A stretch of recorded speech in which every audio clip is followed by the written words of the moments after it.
chill.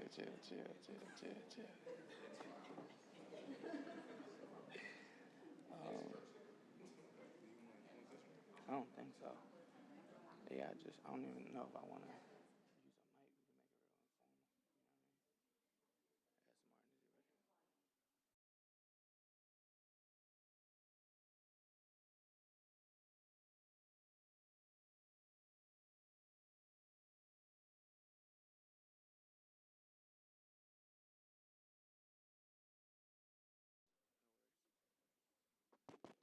Good evening, everybody.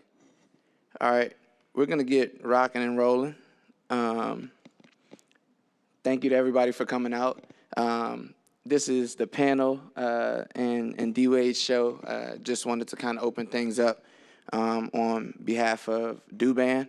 My name is Jay Spinks, former graduate of Duquesne, 2011, School of Communications, and then School of Leadership in 2013. What's going on right now? I'm a professional sports photographer. I'm in the DC area. Was a four-year letterman here alongside Deontay during my time here at Duquesne, and just overall just involved in all things Duquesne. A few months ago, was elected as Duquesne's first inaugural president. For those who don't know what Duquesne is Duquesne's first Black alumni network that we've established. But I just want to say thank you to everybody who's really put time in and dedicated their time the last few months to making this happen. Martin is playing really humble right now and sitting back in the back, but thank you, Martin.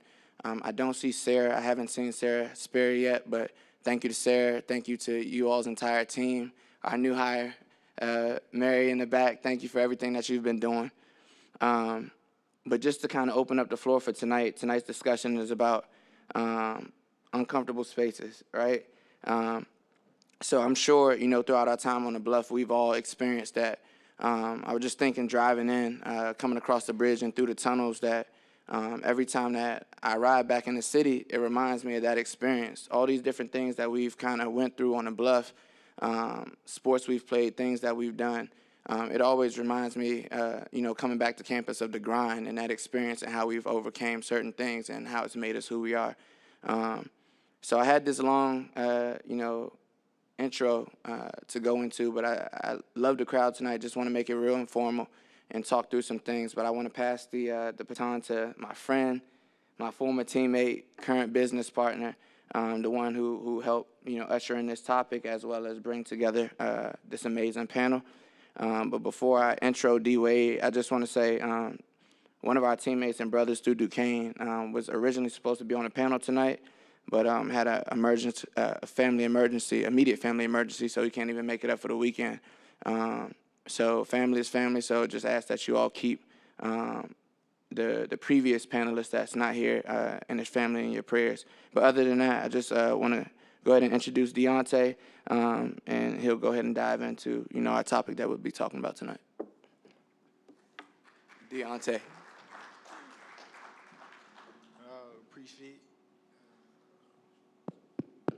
Appreciate Jay. Appreciate all of y'all coming out here tonight. Just to really go back quick to what Jay was just saying in his closing remarks. Kyrie Carter couldn't be here tonight, but we do want to keep him in our prayers, and I do appreciate Brian Smoot coming out here and giving his time and kind of filling in for Kyrie. But yeah, so this is our second annual panel. This year, again, is going to be about uncomfortable spaces. I think it's a good topic for everybody. We always want to come up here and just be very transparent and very, what's the word I'm looking for? Just be real with y'all, to be quite honest. As students here, this wasn't something that we had. So being able to come back and just speak to y'all thank you for turning up the mic. Being able to come back and speak to y'all and for y'all to be able to kind of just, to reach out, touch us, and ask us questions is a great feeling. So I want the panel to introduce themselves. To my left, Joelle. Okay. Good evening. I'm Joelle Kane, so I am a graduate of the class of 2020. I graduated from the McNulty Liberal Arts Department as a psychology major, and I'm currently working for the state of Delaware as a psychiatric social worker. During my time here at Duquesne, a lot of you probably see me, especially the leadership in the room. I was the former president of Ebony Women for Social Change, as well as serving on the Martin Luther King Day Committee, the ODI Alumni Liaison, and also the Black History Month Committee. So I'm excited to be back and excited to talk to you guys. I'm Brian Smoot, so I graduated from Duquesne, 2010? That's a long time ago, man. See, I got gray hairs now. Time's going by, but yeah, graduated here from Duquesne 2010, majored in management information systems. Also played football, so was a teammate of Jay, Deontay, and Wade, who you'll meet in a bit. Currently account executive, been in sales for about 13 years now. Work for a company called Nutanix. Hi, everyone. I'm Taya Kirkland. I am a local reporter for WPXI. I'm a double D. I graduated in 2014 and 2015 from the McNulty School of Liberal Arts with a degree in broadcast journalism. While on campus, I was president of BSU, and that is really all the positions I remember. I think there were more, though, but, that's the one that was the most fulfilling and probably the most time-consuming. But yes, happy to be here. Hey guys, my name is Char Mcrae. I am also a double duker. I was in the McNulty School of Liberal Arts as well. My undergrad was in political science and my graduate was in social and public policy with a school that no longer exists here. It's a program that used to be here. I graduated the first time in 2013 and second time in 2015, but I claimed the class of 2014. While I was here, I was in the BSU. I was president of Ebony Women. I did a lot. I was in a lot of honor societies. And I'm also a lovely member of Delta Sigma Theta Sorority Incorporated, Theta Chapter, that is chartered here at Duquesne University. I am a member of Alpha Kappa Alpha Sorority Incorporated, the first Black sorority. All right, guys. I'm Wade Powell, class of 2011. When I was here, I was playing ball with these guys, and I was a rugrat. There's not really too much to that. We said we're gonna be transparent, so there wasn't really too much planning because I'm not doing nothing. I said I was gonna do that. But right now, what I do is I'm a professional DJ. I own a business called Anthony's Locker. Some of you may have bought some shoes from me before. I travel the nation doing fashion, so that's what I'm doing, but we'll get into details, I guess. Wade. Again, appreciate y'all being up here, and if you notice, everybody's just in different fields, especially, I'm glad Wade is up here because that is something that we talked about last year. Sometimes, you just pivot from what you actually go to school for, and there's nothing wrong with that. I am the same. I'm an accounting major. I graduated my accounting degree, hate accounting, never did it. I am a photographer. I work for the city of Philadelphia also, but yes. But let's get into it because we are a little behind and we do apologize for that. But again, tonight's topic is about uncomfortable spaces. So let's start with, for the panel, can you define being uncomfortable, what it means? And with that, is it a time that you felt that, can you give an example of that being uncomfortable at Duquesne? Anyone can start, let's not go down the road. I'll go ahead and start. So Okay. I'm from Pittsburgh, so I didn't really think that it would be too uncomfortable to come to a school that's in my hometown. However, Duquesne initially was uncomfortable because it may take a little bit to find your friend group. It may take a little bit of time to really find your core people. I found that in the OMA office. It's now the ODI office, but that took a year. And I think that's really reflective of how some of job spaces are sometimes. It takes a little bit of time to really find your people. And I think everyone up here knows when you first come on a campus, you're like, oh, I got this, but then it's like, okay. Maybe not so much. It's a small campus, but you still sometimes can feel a little bit, as minority students, you can sometimes feel a little bit alone.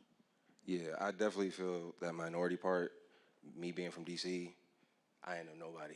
I had somebody come down to a gym. It's like, yo, you're nice. come up here. And some people have affiliations due to like distance and where they're from and whatnot, but being from DC, the only one from DC. I mean, I had 2 other guys, but they got expelled. You know what I'm saying? I had 2 guys out of 10,000 people, and they were gone within a year. And then it's back to square one. So it's like, I'm from Chocolate City. I don't know if y'all know that's the nickname of DC. This ain't Chocolate City. You know what I'm saying? It ain't vanilla. This is opaque. You know what I'm saying? Like, and that's different because like there's certain things that in the ways that I talk, I'm a little different. Sorry, I'm gonna try to be as professional as possible. But in my own lane, the way I was moving versus where I was moving here was not acceptable. And there's just, I would say being uncomfortable was just moving up here. Nobody looked like my friends before. None of y'all look like my friends before. Like everybody look like Jay, they look like Deontay, and they look like Smoot. And that's it. And the rest of this lovely chocolate panel, you know what I'm saying? So it's like, it was different because there are things that you hear on TV, you see on your videos, and it's like, I gotta judge that for myself. Is that what I'm looking at? And being 18 is crazy to make that decision when you really don't know what you're looking at. Not everybody out to get you. So yeah, that was my uncomfortable. Yeah, I'll piggyback off of that. So it was definitely a sense of uneasiness coming here. So I'm from Harrisburg, PA. I don't know if people, yeah, hey, what's up, okay? Star City, you know what I'm saying? But yeah, so I came here and I graduated from Harrisburg High School, predominantly black school. So, coming to Duquesne, it was definitely culture shock for me. But I think the great thing for me, I think the benefit I had was, playing football, right? So I was playing football, surrounded by, a lot of people that looked like me, so had similar backgrounds. So I was able to lean on them, and collectively, we, transitioned from teenagers into men over the course of those 4 to 5 years, and it was extremely beneficial. But it's definitely, shocking to step on this campus. But I learned a ton too. I was able to expand by. I think one of the benefits about Duquesne, one of the great things here is that you intermingle with so many different cultures, and allows you to stretch as a person, and it's all be beneficial for you as you go into your path into your career later down the road. I think for me, and I forgot to say, I work for the government. I work for the U.S. Department of Navy, and I'm a management analyst in finance, so my career took a little bit of a different turn as well. But for me, the uneasiness of being uncomfortable here is crazy. Like, I'll never forget the first time I think we were in Dr. Dunham's class for political science. I set a curve for a test, and everybody in the class is like, oh, who set the curve? Like, and they're guessing, you standing in line, you looking at people, they looking around you, and they're like, couldn't have been them. And it's like, actually, you're wrong. And it's like when you had that answer and you know what it is, and like everybody's looking for you not to know and not to be smart. And then it turns out, actually I am. And it makes it a little uncomfortable, it makes it a little uneasy. But in many situations, like, that was a lot of my uneasiness and uncomfortable spaces at Duquesne was really in the classroom. I'm from Newport News, Virginia, and my classes were 90% black all my life. And coming here, it flipped 90, if not more. I'm the one. I am the one. And it's like, how am I supposed to feel in this space when it's like, all right, like, how do you maneuver through that, and how do you really excel in an environment where they expect you to fail? I'm sorry. Yeah. So I think for me personally, coming to Duquesne is that I had an unrealistic idea of what my Duquesne experience was going to be like. So I was a legacy student. My dad graduated class of '81. Shout out to the old heads. But so when I was coming, he was like, oh, you're going to meet so many great people. It's going to be so nice. Like, you'll have this experience and you'll have this resource and everything. That was not what happened at all. I got here and I was just very much shell-shocked at what I expected versus what I got. And for me, coming onto campus, I was uncomfortable in a sense. One, I came on, Trump got elected as president. Then I graduated during a pandemic.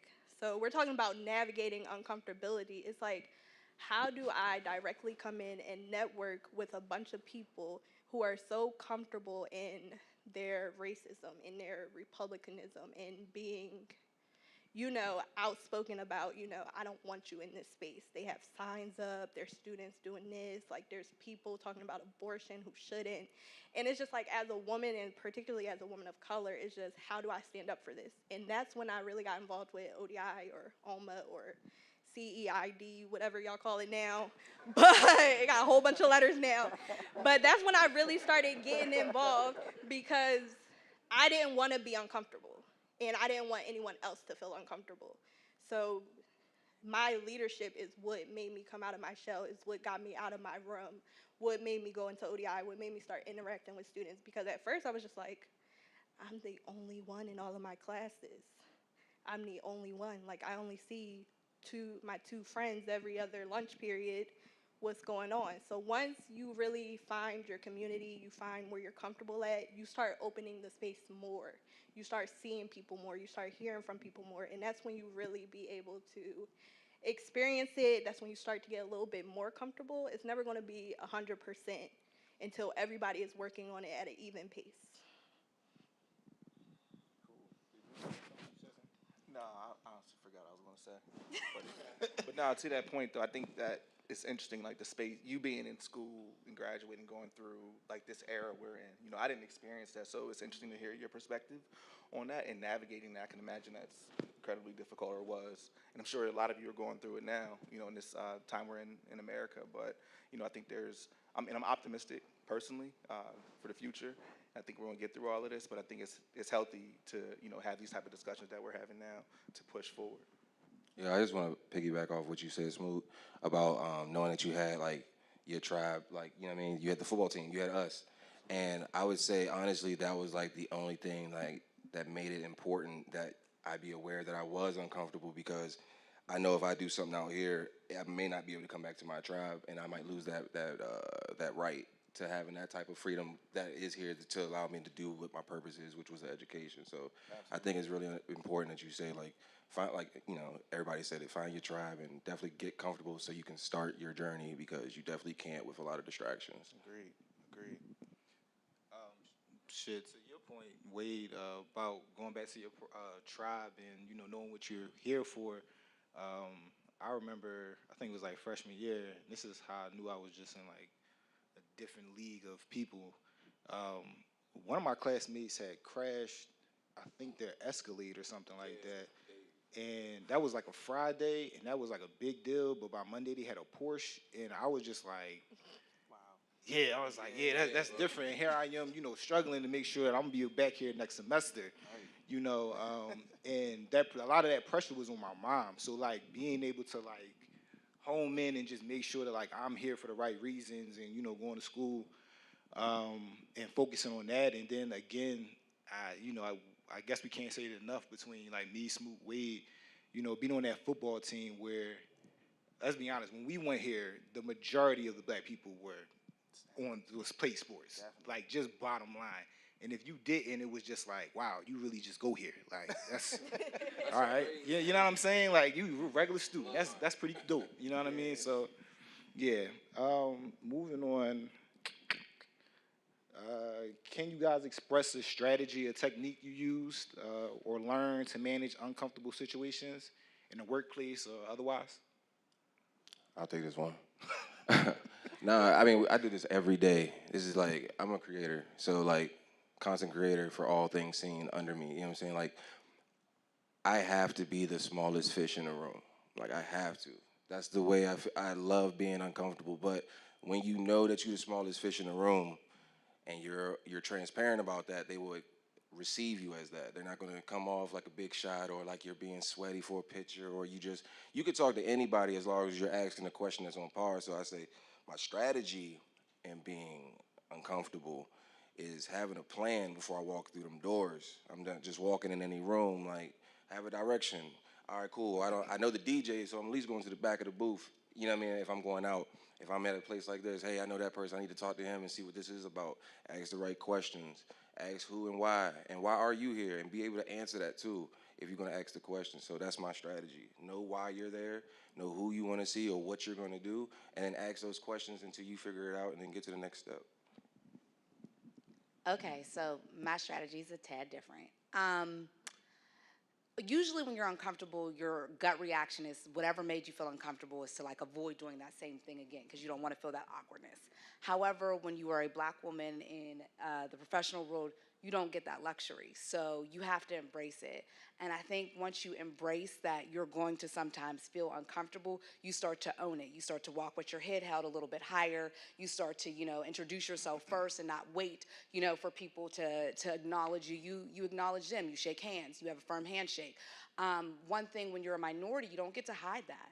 You're walking in as who you are, and that's okay. That's a good thing. It's a part of you. It's a part of what got you to the point you're at. You can't ignore that you're black or that you're a woman or that you're a black man. Like that you can't let that be any type of hindrance. You have to really just own it. And I think that's kind of always been my strategy is, yeah, I feel uncomfortable, but I'm just going to own it.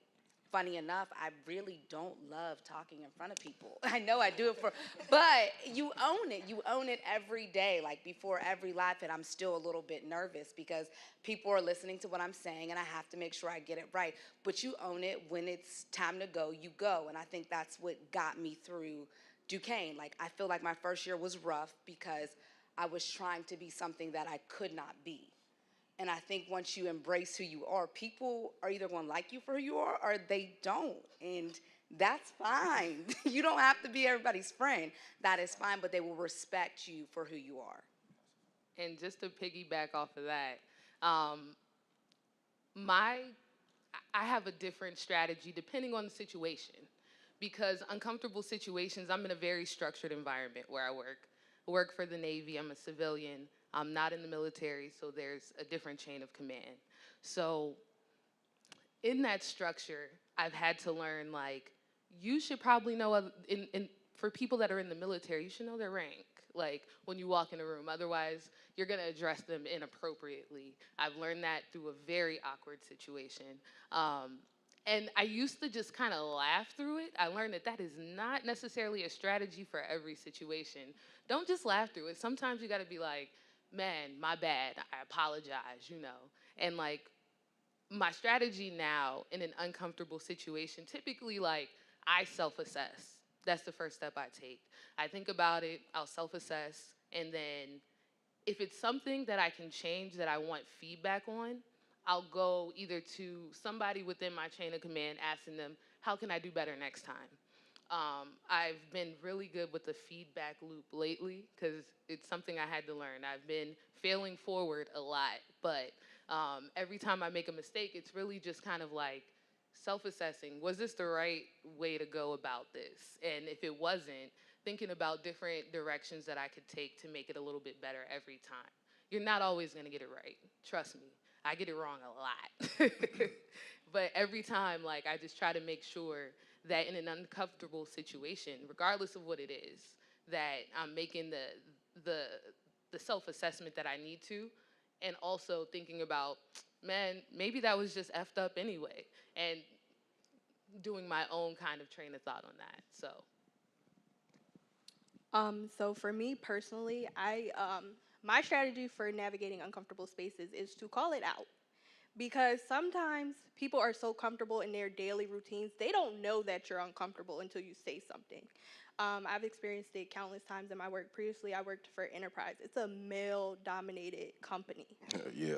And Yeah. so in order to move up, like as a woman there, you had to be 100% on the top of your game. Like I could make all the sales I want, but I was calling out every day. I'm not getting the same amount of training that you're giving my male counterparts. I'm not going to this leadership convention. You're not offering me these opportunities.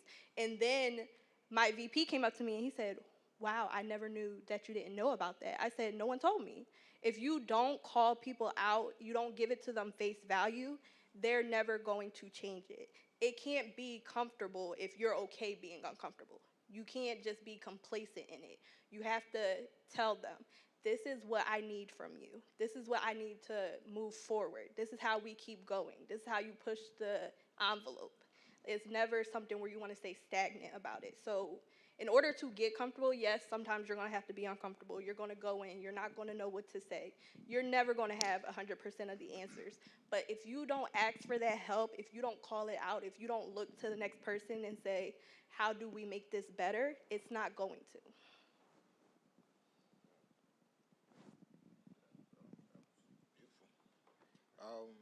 Char, you said something about failing forward, and just to talk about that, like I think that's really important. I think some of us sometimes we might walk into a space, or we may be in a space, we do feel uncomfortable, you're scared to do something, but you just have to be you at the end of the day, like Talia was basically saying.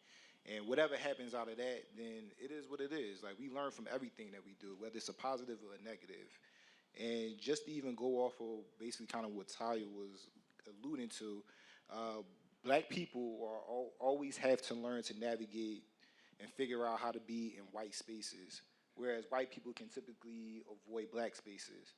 What advice do you have for white people when trying to identify and understand their cultural limitations, prejudice, and bias? I'll go first again. Dear white people, it's like nah. Nah, just a message I would have to our counterpart is just, I would say, less assumptions. I think we do have a lot to learn of each other in a sense of we don't have the budget to afford assumptions. They're very tender in sense of it could be the LGBT community, it could be races, it can be whatever. We don't know because we're not having these conversations. So I think what we should do is, I mean, all of us should do this as human beings. Just don't assume. If you need it, like I'm a DJ. What genre y'all think I do? Oh, you know what I'm saying? Thanks. Country. You know what I'm saying? Like, but y'all was thinking it. You know what I'm saying? And that's the part of what we talking about. Like, y'all thinking it, but we're talking about it, and y'all still ain't respond. I asked y'all, and I was cool to answer. You know what I'm saying? Like, I do everything. I do everything because I like money. I like music. You know what I'm saying? Like, I literally, example, I literally was approached with a situation, and I was like, hey, if you got any sound needs, I definitely would love to be at your venue. And she was like, oh, it's cool. We don't really do rap. I said, shorty, I didn't say I rap. And I said, do you have a sound need? Looks like there's a whole space for sound and there's no one playing music. She missed an opportunity. She has no clue who I am. She has no clue that I hang with Taylor Gang. She has no clue that I hang with Dreamville. She has no clue I was just with Saba. She has no clue I was just with Pierre Bourne, but she didn't open her mouth neither. She assumed. So she just missed out on a really good deal that I was gonna give because my boy works right next to her. We're just not gonna go there. So I would just say my message would be stop assuming. I would love to party with y'all. A secret from black people to white people, we love partying with y'all. That's a fact. It's a fact. I have so much fun with y'all. But when it's like, yo, my boy raps too, and I'm like, bro, I'm not with your boy and he's not here and we're not talking about your friends, your aunts, your cousins. But let's just be honest and transparent. You need a job, pick the person that's just qualified for it. That's it. And ask questions. Yeah, I was gonna say that's definitely a good point, Wade. I think just being curious, and I think unlearning a lot of the things that you may have picked up, maybe even through like childhood, you seen your parents doing, or your peers from high school or middle school, whatever it may have been. But I think having the courage to unlearn those things and be open-minded and joining communities like this to have healthy discussions about different cultures, because you know you'd be surprised what you're going to learn. I think organizations I've been in the workplace where you have that type of synergy going on, those type of companies thrive. They're not perfect, but they thrive, they do well, and they learn because everyone's bringing a unique point of view to the situation, and it allows everyone to stretch and grow and, profit in a lot of different ways. So that's just my perspective on it. Yeah, she definitely missed out. I can brag. If anybody wants to talk, dog, I was just at Black on the Block in D.C. with like a guy that was just DJing with Jay-Z. She missed out, dog. She missed out. Like, dog, I was just with Stephon Diggs, and he's like number one receiver in the league. You know what I'm saying? Like, she missed out. Please ask questions. Ask questions, please. I'll answer them. I won't get paid until you answer them. Please, I'm here. I think personally for me is that when the spaces are separate, we kind of tend to stick into those separate spaces, right? So for me on campus, like running my org, every time at like the student expo, spring and fall, the biggest sign in front was ask how to be an ally, right? So the org was Ebony Women for Social Change. So white students are like, walk right past it, right? But then you see the sign and it's like, ask how to help us. Ask how to be involved. Ask how to hear what's going on behind the scenes that you don't see. Because a lot of times it's ignorance. You know, people say ignorance is bliss. It truly is. Because if you don't know what's happening, you get to ignore it. You get to walk past it. But when you go into those spaces and you mingle with these people, you network, you get the connections that you need to get, you start to combine those ideas. You start to combine, like, strong women, strong girls. Always have something going on. Always a whole bunch of different women. And you know why it works? Is because it's so culturally diverse. And then the little girls coming in, they see it. They start to learn from it, so they start to act it. So once you start getting in the mindset of, I don't want to be ignorant anymore. I want to learn from you. I want to connect with you. I want to do this with you. I want to partner with you. It starts to be able to mesh very well, and you start to be able to build from there. Okay. I think the biggest thing for allies is to make sure that you don't become defensive.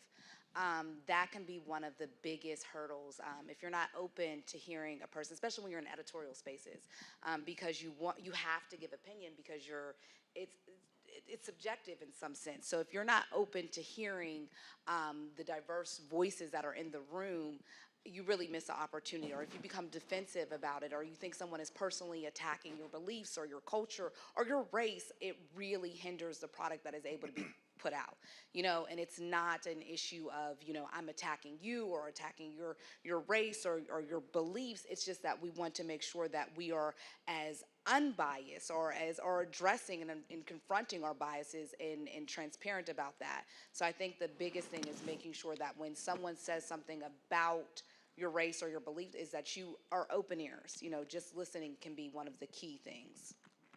The last thing I was going to say, piggybacking off of her, is also having the courage and understanding to know that as you're going through this journey and trying to grow and trying to stretch, and you're also going to lose friends.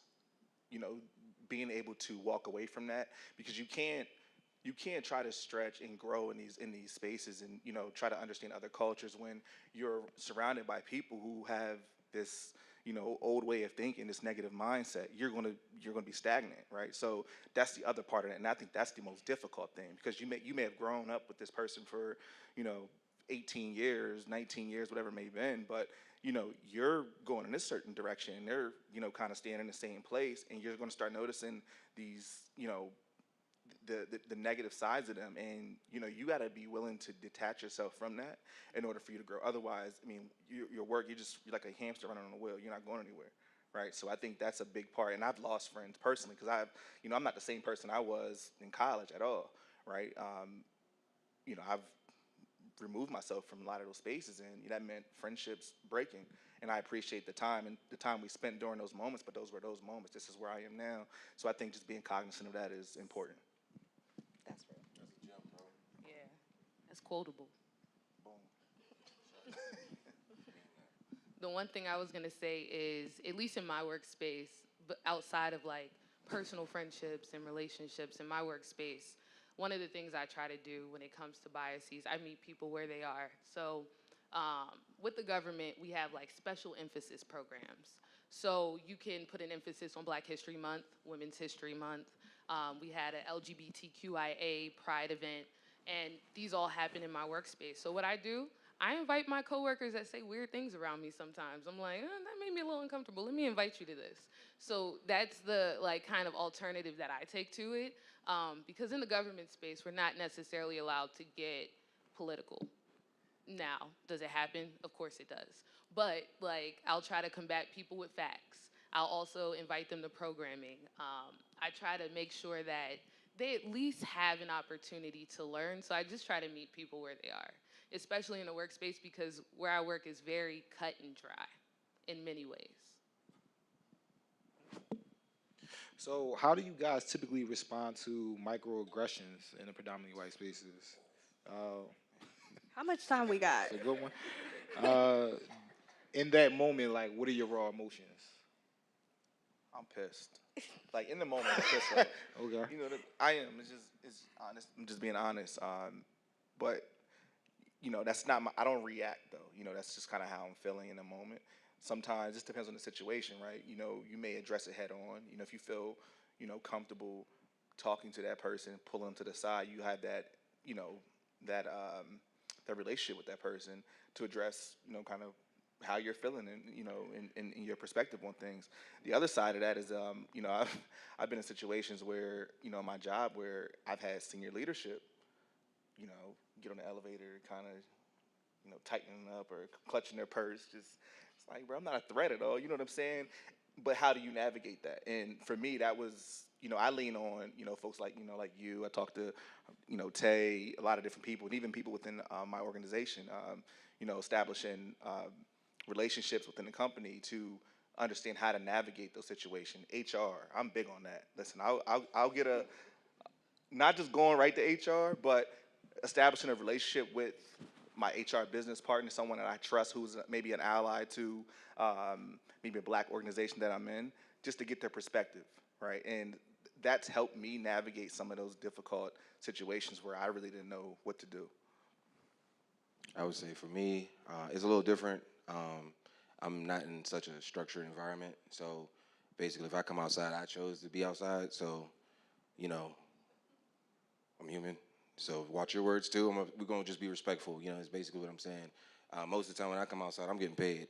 So I'm gonna talk to the person who paid me first. Hey, that was questionable, but I also don't care because I'm also gonna get paid. It is what it is. So I guess like passive microaggressions, honestly, as long as I would say my advice really just for it as a creator, you really just gotta be in tune with yourself. You really just gotta know who you are. I know what I'm here for. I know how long it's gonna be, the duration, and I also know that they don't follow me in the future because I choose not to be around those people. And what you said about like, you know, people will fall off as you change. They will not leave until you change though too.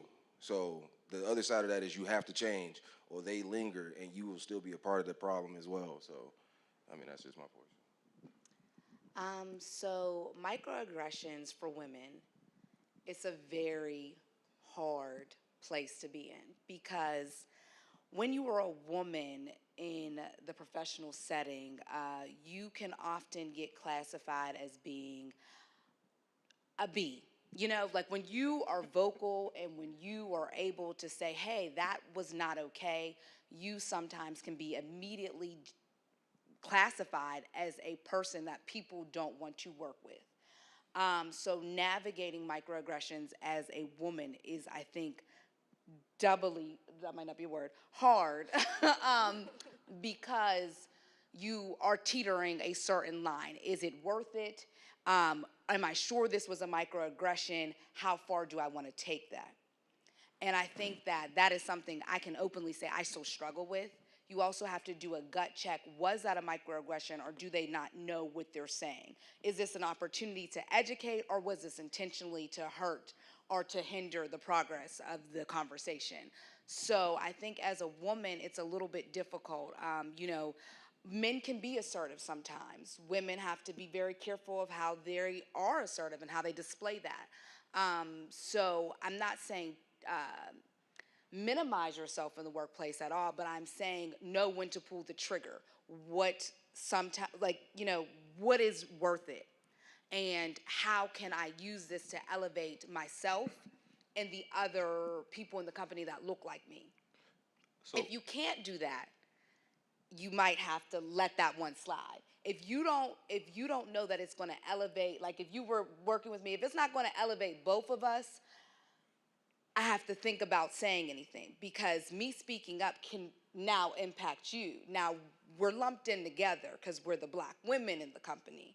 Or even we're lumped in together because we're the women at the table. So it is very difficult managing microaggressions. And when you're in a creative field or an editorial field, it is extremely difficult managing microaggressions because sometimes that microaggression may be reflective of what your viewers are feeling too. So it may very much so be a critique that they are hearing. So you have to really manage that.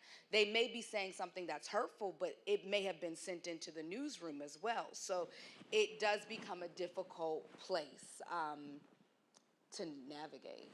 And I was just I'm gonna sorry. say, Hold on, Cher. Sorry. Just a quick question, Otaya. So talk about when you don't address it, though. Do you feel like a particular way when you don't address it? When you don't address it, you feel horrible naturally. Like you feel like, dang, they won. Like, you know, but very, very important, you store things. You know, you have to, in any workplace, you store things. You remember what that person said and what their perspective is on that. So sometimes how you can get people back is, okay, so now I know you have that certain bias. Now I know you have that little thing that you said to me. I'm going to now pitch those type of projects or those type of stories to make you now feel uncomfortable in the same way you made me feel, because you're not educated on this, so let me allow you to educate you through our work. I mean, sometimes it can't always be a direct email. It has to be more, in a way, passive, you know, just to get through. And I was just going to add to that. I actually had this experience this year. I work in the audit field at the Navy, so one of the auditors had said something to me and kind of alluded to the fact that I was almost like an administrative assistant, the help. And the way he said it, it was a weird situation where I was like, all right, if I don't know if I should address it. I had that double think. I'm like, if everyone, I'm in a room this crowded, right? If no one else is gonna speak up for me, do I speak up for myself? Or should I just be quiet? Should I say it to the side? And it's that double think you have to go through kind of consistently. So luckily, I was in a space where my supervisor said, nah, Char's more than that. And it was a situation where she took the time to say, hey, like, don't talk to my employee like that. That's really not okay. And like, it's good to have people that are allies in that way, that when you're in a room, even if you're not there or if you are there, that'll sit there and stand up for you. When someone kind of speaks kind of about you in a way that it's like, that's not really her and that's not her job and you're not gonna misconstrue who she is. And whether you're in the room or not, it's good to have those people. So like for me, like in the space that I'm in, even though it's a super structured environment, I had to go through that similar double think where I'm like, I don't know if I should address this head on. It's gonna make me mad and it's gonna make me be super passive aggressive to you for the rest of the year. That I'm not gonna lie, like I'm gonna be super passive aggressive. If you ask me for something, I'm not giving it to you. If you ask me to do something, I'm not gonna email you back. I would say just definitely to just double piggyback on my own self, like for the creators. I gotta speak for the creators because 9 times out of 10, most of y'all are gonna try to go out and do this thing on your own without a 9 to 5, and it's 90% of y'all gonna feel that too. But my thing is, I'm gonna say like work on your non-negotiables. Know what you're willing to accept. I can't. No offense to y'all, but I can't worry about what that person said in that elevator. I can't worry about what that person looked at me. I be having 1,000 people look at me. I can't play all y'all favorite songs. I don't care. You gotta like be in tune with yourself. And I say that super like all the time because it really is an attitude. You on this floating rock paying bills, dog. Ain't none of y'all asked to be here. Ain't nobody signed a waiver and say, yo, I wanna be born in 1999. No one did. So respect it. This place is safe. It's uncomfortable. We speaking on it, but y'all paid to be here. Y'all chose to be here. This is at least the safest of it. When you go outside, they don't care. So get comfortable being uncomfortable because this is the smallest part of it. So for me as a creator, microaggressions, so what? Fuck it. And move on. There's always an agenda to be done. You can't be great until them goals be had. So just make sure you get to that. And just to piggyback off of that, like Wade said, it depends on what kind of industry you're in, right? So when it comes to certain industries, you got to maneuver a certain way.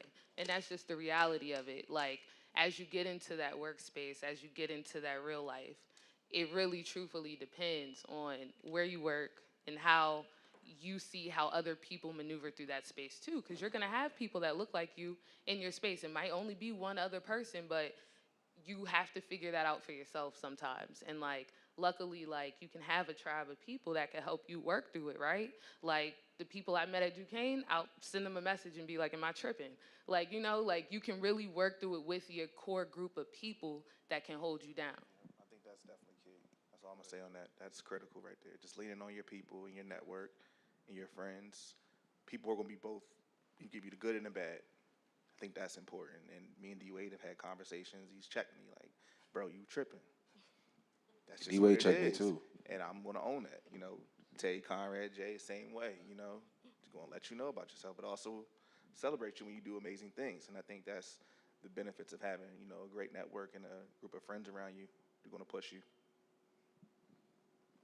Yeah, so I think for me with microaggressions is that where I work as a social worker, I'm the youngest person in my office. So the assumption is that I didn't get there on my own merit. Now, a lot of y'all know me. I be working, okay? I don't take a day off. But when it comes to how I navigate that in the workplace, I'm definitely a get it and right in person, okay? So if something sounds funny, I'm like, wait, did they answer me like that? I'm like, oh, can you email that to me? Because once it's in the paperwork, once it's in that email thread, they can't take it back. So when you're seeing it and you're reading it and it's like sitting there in your face and you're like, maybe I am tripping. But then you're like, no, I'm not. Like, this is going to HR. HR is my best friend. I'm going to tell you, they know me personally. I'm in their office. Something don't sound right. It's bothering me a certain way. I'm going to go talk to HR. Because at the end of the day, I try to give everyone the basic respect. When you go into the workplace, I want y'all to know y'all don't owe anyone in your office anything but to do your job. That's it. You don't owe them a conversation. You don't owe them your personal information. You don't owe them anything but your basic necessity, your job description. That is it. So when people come to me and they're like, oh, you're not friendly, like you don't talk to us, I don't have to. I don't get paid to talk to you. I get paid to talk to my clients. I get paid to talk to insurance companies. I don't get paid to be your friend. When you feel like someone is pushing your button a certain way, get it in writing. Send it to HR. HR will tell you they need to have a conversation with us. That's what they get paid to do. They get paid to facilitate these types of things and to educate them. And my job, they have a lot of committees where you can go and you can say, okay, like diversity committee, we have an LGBTQI committee, we have women's empowerment committee. Those type of spaces, when we all come together, we collectively put a curriculum together to say, these are the things that are going on that need to be addressed. It's always going to be uncomfortable to talk about. It's always going to be uncomfortable to bring it up. But until you bring it up, it's not going to get addressed. Yeah, that's dope. So how do y'all think Duquesne has prepared y'all for these uncomfortable spaces after graduation, in your professional field, just in the world period? Because I would be honest, just for me, um, Duquesne probably just looking at it as a whole and what we're talking about today, it probably was one of the better decisions that I've made to be in a diverse situation like this, not even realizing the diverse situation I was walking into. Yeah, I was gonna say everything you just said. I think not knowing at the time we were dropped into the real world. Especially my career path. Not a people that look like me, so this was like training for me coming here, right? I was, learning different cultures, different people, and when I got into the workforce, I didn't start off well at all. It was horrible. I think I got fired from like my first two jobs, but it was all learning lessons, and I think coming to Duquesne definitely prepared me for that because I was able to, jump into these rooms and have these conversations and not feel uncomfortable. Now, some of those folks were uncomfortable with me, but I was also able to handle that because I've been in this situation before, right? I have the scar tissue from it being at this school, so it was easy for me to navigate those larger corporations and knowing who to talk to and what I need to do, and really being kind of having some sense of diplomacy within these companies. So I would say on that. Oh, okay. Yeah, so I think for me, Duquesne definitely tested my patience a lot. When it came to being uncomfortable, I'm just going to be honest. There was a lot of situations on campus where I felt angry. I felt like I wanted to go out and I wanted to address it immediately. And Jeff, Tone, Dr. Val, Dr. Griggs, they all were like, that's not how you're going to do this. This is what you're going to do. You're going to go, go to Starbucks. You're going to take a walk. You're going to take 10 seconds to calm down. We're going to draft the email, and then we're going to reword it. We're going to go through it. We're going to send it out, and this is how you're going to navigate this. I think the leadership, the minority leadership in particularly that we have at this school are so hands-on with us. They really know how to sit you down, how to tell you this is how you do it, this is the step-by-step process. And I really took advantage of that during my time here. So now going into these places, I understand like there's a process, there's a method, there's a way you talk to people, there's a way you get it out there without sounding angry, without sounding like you're being aggressive, as a lot of people would like to say, or that you want to fight or anything like that. I think when you, there's been some times, okay? But I think when you really look at it and you look at what Duquesne develops as far as culturally for the minority community, it's a small community. We all have each other's backs at the end of the day. There's not a point in time where you can't go to leadership and say, I need help, and they'll just be like, okay, well, you're on your own. That doesn't happen. Now, in the real world, it will. But now, take advantage of it. Learn from it. That's the best advice I can give you all, is that the people in this room, Dr. Hotep, Dr. Harper, Quincy, right? Listen, he knew. The new guy, he's new. But take advantage of them while you have them. They're great people. They're never going to turn you away. They're never going to say, I won't help you, even after you graduate. These are the people I call forever whenever I need something. People that don't even work here anymore that used to will say, if you need help, tell me. If you have a problem in your workspace and you need the advice, call them. Your village is your biggest advocate. Use them. Just like she said, I mean, Duquesne, for initially, if you, I don't know what year everyone is, you might be like, oh, it's lacking a lot. But Duquesne was the best decision that I made, professionally, career-wise, everything, because it really sets you up for the workforce. I mean, like I said earlier, it taught me to hold my head higher. It taught me to talk with a little bit more confidence in my voice. It taught me to be proud of who I am, even in spaces where I may be the only or one of the few. So I think that really helped me in a lot of ways. And also it taught me, and just like we had said earlier, we had asked, you know, what can white people or allies do? It taught me in that same respect to not be as hesitant that, you know, my white counterpart, to ask them for help and to talk to them and have more open discussions. Because before, you know, being exposed and living, like you're living with a more diverse community, you might think, oh, they're against me, or oh, this. It truly teaches you that once somebody is in your tribe or once somebody is on your team, you build that and you go off of that, and you might have differences and you learn from those differences. So for me, Duquesne was definitely a good decision. I think it really sets you up for the future. And like you said, you can call a lot of, I don't know if they want us to keep saying this, but you can call a lot of the advisors here. I don't know if y'all, you know, want to be called, but you can. Like, you know, we came in what, 2010. I still to this day call Dr. Hart for, you know, advice professionally. Dr. Hart left Duquesne. I mean, it's been years. So, I mean, these people will really help you. And I think that's important to kind of reflect that in your workspace. Once you find your people in your workspace, really lean into that. Make sure that, you know, you have that confidant in your workspace. You have that ally in your workspace. And that might not be a person who looks like you. You know, you have to accept that, you know, you're going to have differences and you learn from them and build off of that. And I was just going to take kind of a little bit of a contrary to what everyone else has said. For me, I went to school for political science. I can't 100% say Duquesne was my best decision, but I will say I did develop a tribe here. I have a lot of people I can lean on, and I learned a lot along the way. I will say that. I've been in spaces where it's like, I'm very progressive, period. Duquesne is not, period. So it's like, I had to have uncomfortable conversations when we're in classrooms during political science classes talking about politics, and I am that sole voice saying something counter to what everyone else in the room is saying.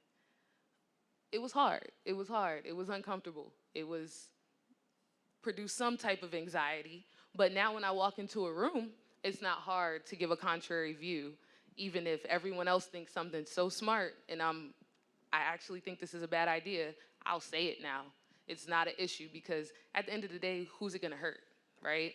If all we're doing is moving forward, who is it truly gonna hurt? So I take a little bit of a contrary view to what everyone else has said, but I will say, gave me an A1 education, and I am employed now. We won't talk about the beginning of the employment process, but it is hard. It is a struggle. It is not fun, okay? It is not. But you can do it because we all did it. I would say Duquesne, just struggling to get out of my box, not being from here. I didn't use the Duquesne tools for the first 3 years. I was stuck in being me. I came here for football. I came here to party. I came here for fun. You know what I'm saying? Like, Girls Gone Wild was still a commercial when I was coming here, you know what I'm saying? That's a real thing. It was a tour bus. They would pull up, boom, Girls Gone Wild, you know what I'm saying? I'm like, all right, bet. So anyway, no, like, seriously though, but when I did get to that last semester after the summer ball, and I had no more football, that's the first time I had a taste of real life, because I was now around the white people, and I am that black person that's not playing ball. And when I had 21 credits facing my last semester, I don't know if y'all know how long it is. It's like 21 hours, I think a week that you're putting in on just school. You know what I'm saying? Like, I don't want to be here no more. I'm not playing ball. But the thing is, when I had to do my real life, I also don't want to be broke. I also like these nice clothes. So what I'm saying is, I learned by just being in these situations. I met more people that have other resources that now I can put my talents to in any room. It may not be DJing every time. I might just be running this mic. You know what I'm saying? I've been in rooms where this might be my mic. We all get paid a lot for all that. You don't have to be the star in anything, but I wouldn't be in this position until I learned how to run the lights, how to run the mic. I don't know. I just know how to DJ. I know how to do everything. So, I mean, I would say be around well-rounded people so you can see how well-rounded your skill really is. So that's where I got the help from. And to go back to what like Char and Joel was saying about, basically having a tribe here at school, you don't never know who you can impact, or that's younger than you, or if somebody could have an impact on you while you're here as far as like friends and everything. So I would even just say, just challenge yourselves, you know what I mean, to be impactful to somebody. Yeah, that's all I really want to say.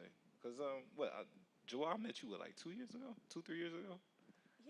Yeah, and that was doing, the headshots for success, which a few of y'all actually did some headshots too over there. So you just never know who you can impact. I met Talia in a very weird way. In a very weird way. Yeah, in her past. But as a freshman, it's just like, huh? Yeah, But you like. D-Wade was great conflict resolution. We were talking about how we have to better use our words and not get upset in situations. And he had already mastered that, and I had not quite mastered that. You have to make sure. Fair enough. Everybody goes Yeah, through it freshman year. Talia was a freshman. I was a senior, and just talking about that, like as a freshman, I don't think I would have been able to reach out to somebody and explain to her like, "Yo, they will kick you out of this school." You know what I'm saying? Like, and you got because at the same time, like we're black, like we have like this, we have a stigma that we have to live up to. You know what I'm saying? You spoke about it earlier, just walking into a room, and even just being, I mean, call it what it was. We were kids. You know what I'm saying? We have a responsibility for, putting on for our families and everything. So you got to represent yourself in a certain way, basically. Just to wrap it up, what advice can you give to the college student forecasting uncomfortable workspaces while implementing appropriate boundaries? Set your boundaries head on. Go into the workspace with your boundaries. For me, like for a long time when I was going into work, I was young, I was excited. I got a job during a pandemic. I was just happy to be able to put some money in my pocket, if we being honest. But I didn't have boundaries. Like I didn't have work-life balance. And I think that was my biggest mistake navigating my first job. Set your boundaries ahead of time. Like me, my work phone is off at 4:30 on the dot. There's no deviation. Monday through Friday, 4:30, it's turning off, and at 8 a.m. it'll be back on. I never give out my personal number. Not to a coworker, not to a manager. You don't need to talk to me that bad after work. Honestly, you don't, especially if it's work related. We do not need to talk about it after work. You can send it in an email if you want to. I will see it at 8 a.m. Never go above your job description unless they paying you extra. If they not, it's not going to work because you're just burning yourself out at that point. If you go into the work, you do your job, you set your boundaries head on. If you already come in with the boundaries, don't touch my stuff without asking. Don't call me after work. I don't have to be your friend if I don't want to. I'm here to do a job. People can only respect that because at the end of the day, that's who you came in being. When you come in with no boundaries and then you try to set them up, now you're a B word. Now you're hard to work with. Now you're being difficult. Now I don't want you to be here anymore. Now you're being forced out of your job. Set them up early. Once they're up, no one's going to bother you. They're not going to tell you this is unrealistic. They're going to say, okay, and keep it pushing.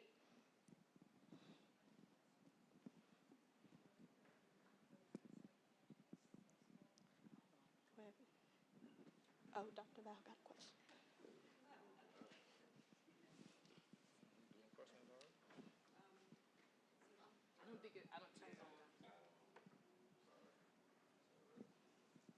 You just said that, what is your field? Psychiatric sociology? So I'm a psychiatric social worker. Social worker. How you cut your phone off at 4:30? Okay, so my job, it sounds like I do a whole lot in my job. I promise y'all I don't. I really do not. So my job is that most of my clients has a DSM-5 diagnosis, so they have like a mental health disorder. What I do is I go out to their homes or to their group homes and make sure they're getting adequate services from the state of Delaware. So like they're getting their meds, they're being seen by the doctors, they're being seen by their psych, they're going out getting their groceries. Like if they need to go to work, they're getting that accurate transportation. Like they're getting their money, their insurance is up to date, stuff like that. So my job is really paperwork. I'm on call for my clients. My clients are very smart. I love all of them very much. When I go see them, they're happy to see me. I'm happy to see them.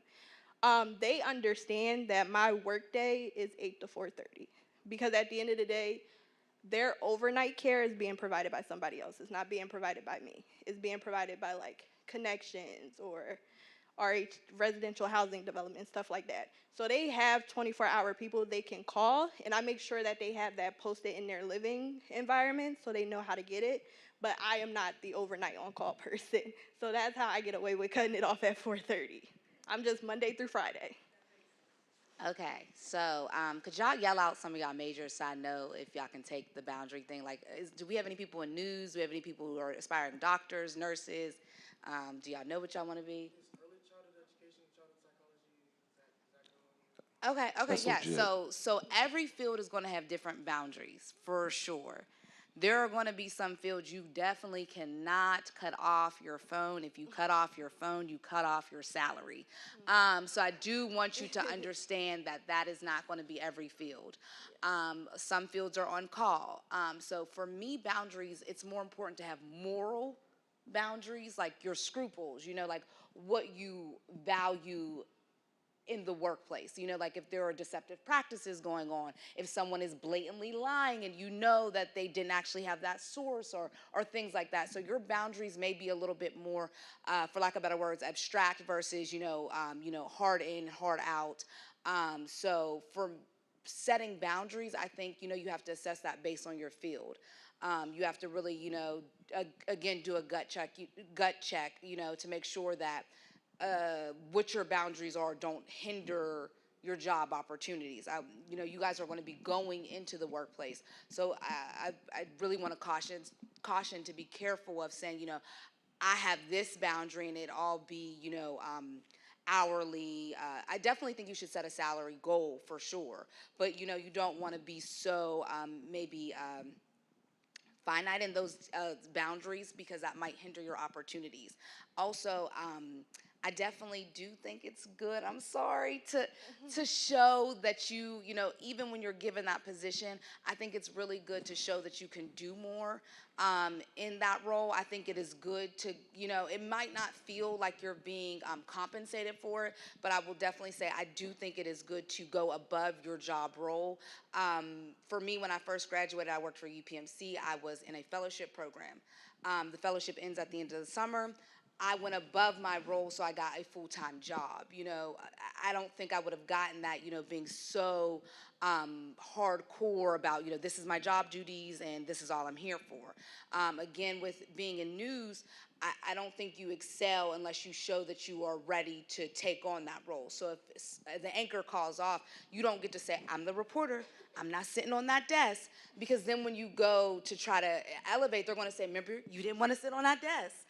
So I do think that it's good to try to show that you can offer more, because I do think that good employers, and you'll know if you're in a good place, good employers will see that and value that. So I definitely want to make sure, for me and for a lot of fields, boundaries may be more your values and what you are willing to accept being done at that company.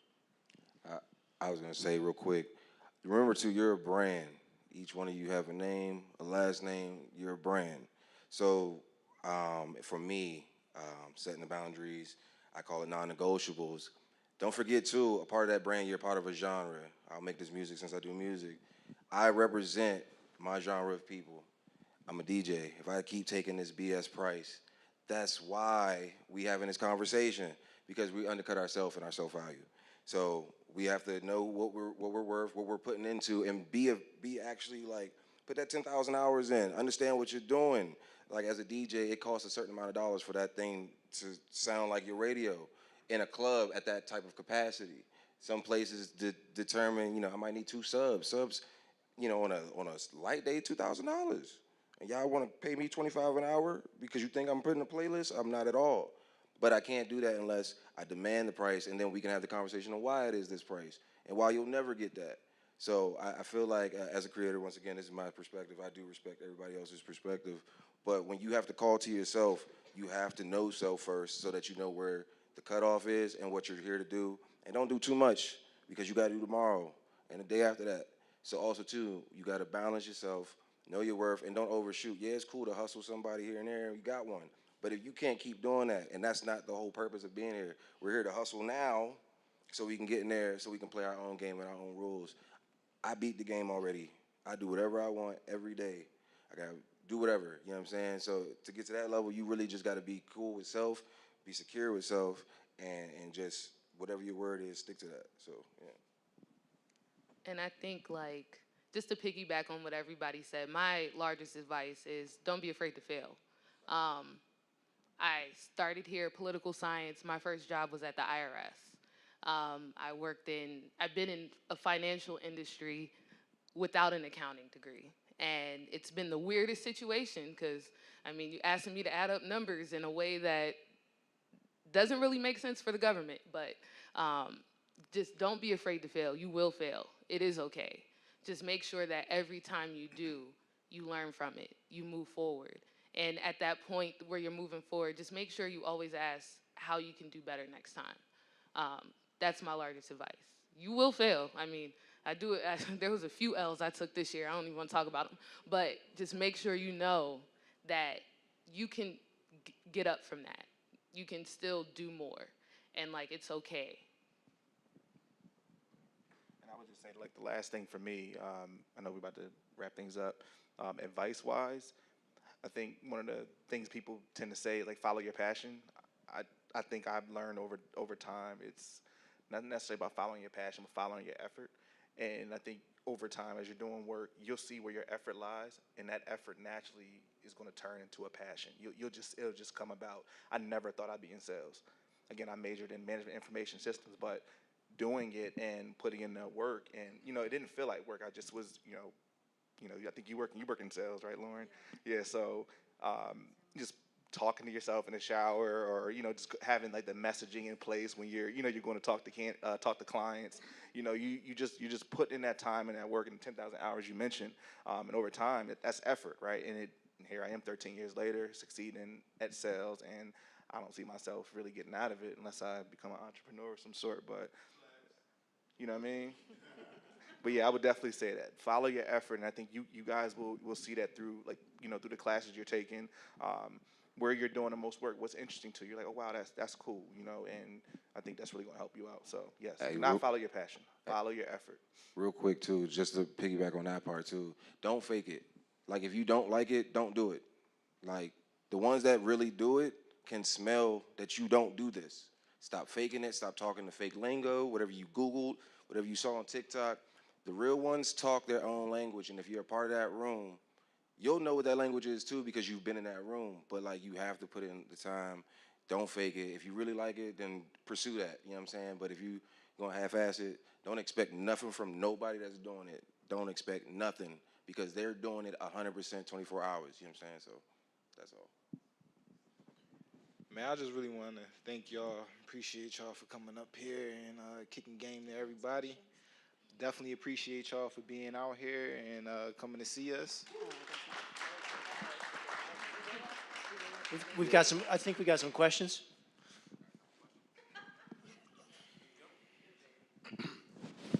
DJ. This question's for Char. How you doing, Char? It's been a long time. What's How you up? It's been good. doing? You say you work at Navy? Yeah, in D.C. DC at the Navy Yard? No, I'm not at Navy Yard. I'm at JBAB across the street, across the river. Oh, okay. Yeah. Yeah, I'm at Navy Yard. I work for the department. What's your question? It- Well, first of all, that was my question. I wanted to know where she worked at because she said she worked at Navy. I'm networking right now. Network is after Q&A. Okay, all right. Excuse me, the youngster schooling me. All right. Hi, how's everybody doing? Pardon me. Tay Bangor, class of 2010, Management Information Systems, PG County. For the panel, obviously this conversation today is primarily focused on the challenges around diversity and other people who don't look like you all. But can you all kind of touch on the challenges of dealing and the difficulties of people who look like you, the challenges of once you navigate through, passive aggressiveness, misogyny, patriarchy, racism, things from other cultures that we are taught to battle, but can you all speak on the battle within our own people as well? I definitely would say, like, that's the hardest part for me. I'm in a very toxic environment by nature. If you can't control it, it can consume you.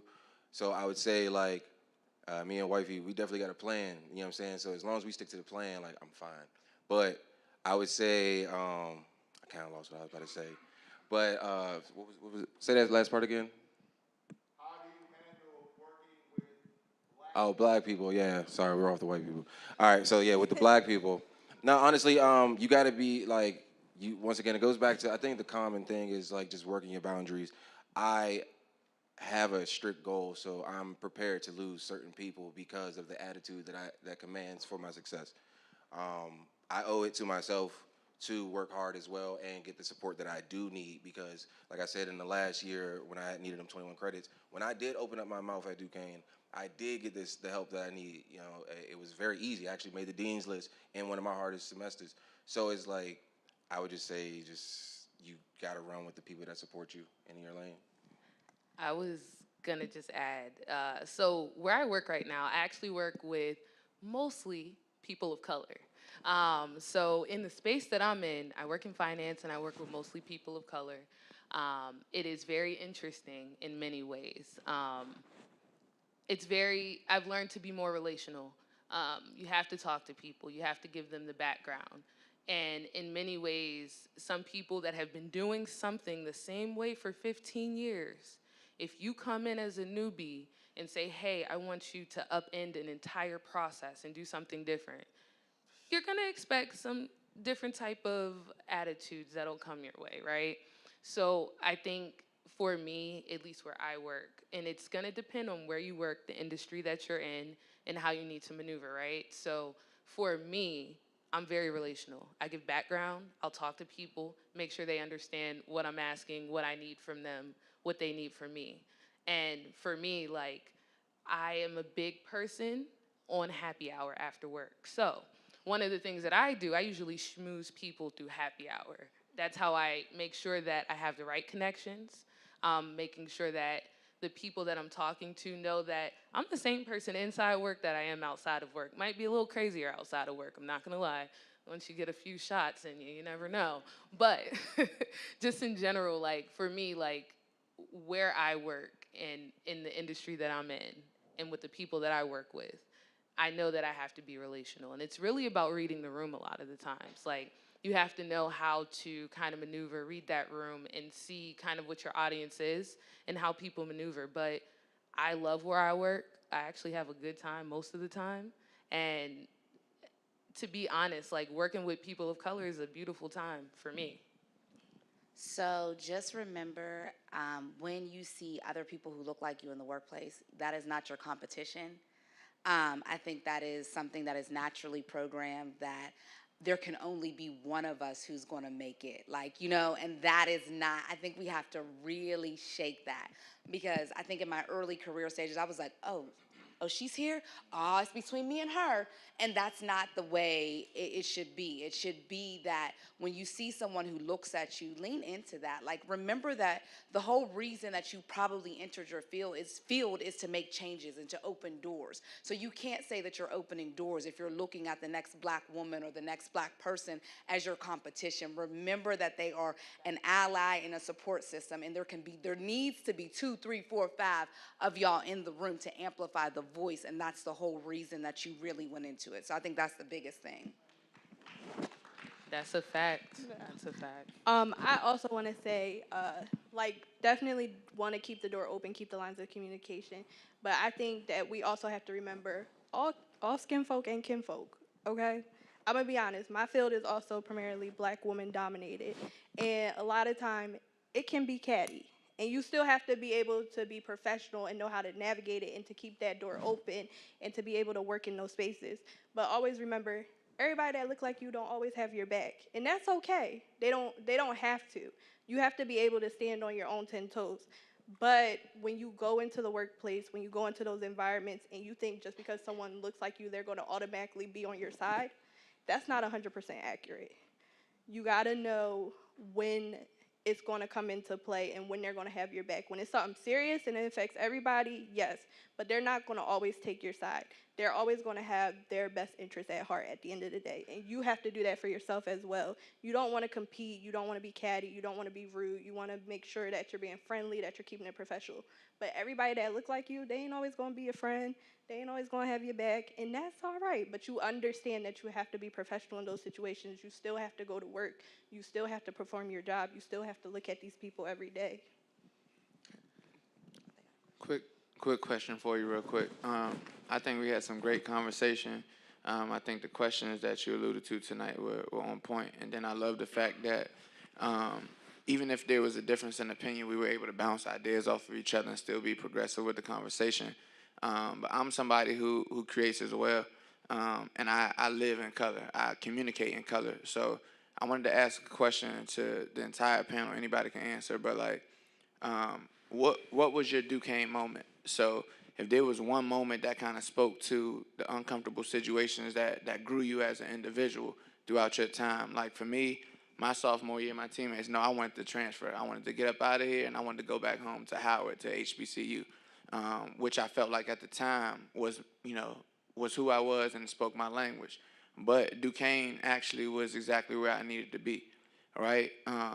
But what I learned from that instance was clarity and communication, being able to have uncomfortable situations with coaches, with advisors, that kind of got me through a difficult time, which changed my life. You know what I mean? So in the workforce, in the creative space, wherever, I understood how to have difficult conversations because of that Duquesne moment. So what was one moment for you all that you can kind of see in your life right now, like, oh, nope, I've seen this before, I know exactly how to handle it, and on this campus kind of changed your perspective and how you proceed about? I actively went out, tried to find some new friends, was going to a party, one of them like frat parties. I get to the door, my friends are in there, white, and I'm outside, it's cold. I'm like, yo, I'll make up a name. Bobby, yo, I'm with Bobby. They looked me up and down and was like, who's Bobby? And we all know what that is, you know what I'm saying? Like, the guy that was just in front of me, you know what I'm saying? Like, right there, you know what I mean? And it was like, all right, this is what that is. And I ain't go no further because also, too, I'm not from here. So it's like, for me, it was like, all right, that's not a chip, it's just a reminder, like, these doors don't open for everybody. You know what I'm saying? They're not meant for everybody either. Some of your friends might go through them. Some other counterparts might go through them. You might not be able to. You got to accept that, but you got to keep moving. Like if I wanted to still party, then I just go find another party. But I ain't just stay out there all day. So that was my moment, and that's how like I just look at life. Like I could either sit at the door and complain, or I could just find another party, and that was my moment. Yeah, for me it was I came here expectation I was gonna be a quarterback, right? So I played quarterback in high school. I'm not 6'3", of course. So I come here and I was shocked. You know, the coach was like, "We're moving you to running back." Like I'm gonna play running back. First of all, I don't want to get tackled. I don't want to get hurt. You know what I'm saying? I'm a QB. So that was a huge shift for me, and I kind of definitely felt some type of way, but my ego was in the mix there, and but I had to learn quick that you got to be dynamic. You got to be able to pivot because life is going to throw curveballs your way, obstacles are going to come in the way, and you can either sit there and cry about it, pout about it, which I did. I cried. Called my mom. She drove up here from Harrisburg, ready to Coach Schmidt. I think he's not here right now, obviously, but yeah, she soon saw that. Look, it's a college program. Like I can't step on that field and go save him right now. He has to deal with this himself, and I was able to lean on my teammates, and it helped me out. So that was definitely my Duquesne moment, and it also happened again. Once I got out of college, that was a huge shift. Like you're no longer in college anymore now. You gotta become a man. I just had a daughter. It was a lot that came my way. So you're constantly disrupting yourself and you're gonna face obstacles, but just push through. But that was definitely a big moment for me. I remember that. I was hurt. I was mad as I don't know what. I think my Duquesne moment came sometime in freshman year. I'd come from a big high school in Pittsburgh, so Penn Hills. I guess it's the suburbs, but I guess. But I was popular. We all got along. I was smart. I was coming here. That wasn't immediately the case, and that was a moment where I was like, I could take my grades and go. You have you're like, they don't like me, they're not nice to me, they're mean to me, and I'm like, where I come from, everybody like me. But not everybody in life is gonna like you. That's when my whole first semester, I never went to the OMA office. I never leaned into the resources that were there and the people that were there. And I think that was the biggest, if I could change anything, that was the biggest mistake. I was so focused on having everybody like me that I didn't focus in on the people who did like me and try to build those relationships immediately. So that's something that I think was my moment when I walked into that office, I was like, oh, okay, numbers are smaller, but I like these people, they like me. Okay, and that's okay. It's better to have quality over the quantity of friends and things like that. The girls who didn't like me, it's okay. Hope y'all are doing well, God bless. But you just lean into the people who, are your people. I think for me, my Duquesne moment, I realized it later in life. It was a moment that told me that you always have a choice. It was sophomore year. I was president of Ebony Women at the time, and I hosted a Trayvon Martin rally on campus here. And it was in the heat of it all. And I'll never forget, it was Dr. Hart and Miss Amber. They were in the OMA office at the time, and they gave me an option. There was like death threats via email that came our way. A lot came our way. And they gave me an option. You can respond. You get to choose, though. And, I forget what I did at the time. I don't 100% remember. But I do remember, like, that was the moment that sticks out the most to me. That was my Duquesne moment, where it was like, in life, you have a choice. You can choose to respond. You don't have to respond. You can also maneuver how you want to maneuver. And it goes back to the pivot. You can pivot in whatever way makes sense for you and put you on a path that you feel like you're going towards. So I think for me, that was my Duquesne moment. For me, my Duquesne moment happened my junior year. As many people know, my friend JB, he passed away on campus that year. And at the time, there was only one counselor on campus, period. And I was very vocal about needing counselors to be there for this moment. Everyone on campus, especially students of color, were distraught. Professors didn't know it even happened. People were expecting me to come to class, and I was just like, I can't move. Like, I can't do anything. I was very numb to the situation. And that's when I realized, like, for me, if I feel this way, then all of my peers have to feel this way. So I made it my mission to, can we get outside counselors? Can we have group therapy sessions? What orgs, like the football team was being hammered with questions, and I was sending out emails every day, leave them alone. They're trying to heal just as much as the rest of us. And from that moment on, it just made me be the type of person that I am, to be a safe space for all. And when I say that, it's that at any point in time, anyone can call me, besides like past 2 a.m., don't call me, I'm asleep. But anyone can call me, you can text me. I don't care if you don't know me, if you just walk past me on the street. I will always be there to listen. I will always be there to provide resources. I will always be there if you feel like you're uncomfortable, if you need somebody in your corner, if you need someone to go and fight the battle for you. That was the moment that made me who I am today. And it's sad to say that tragedy brought that to me, but without it, I don't think I would have gotten that push to be the leader I am. I guess I kind of had like two Duquesne moments.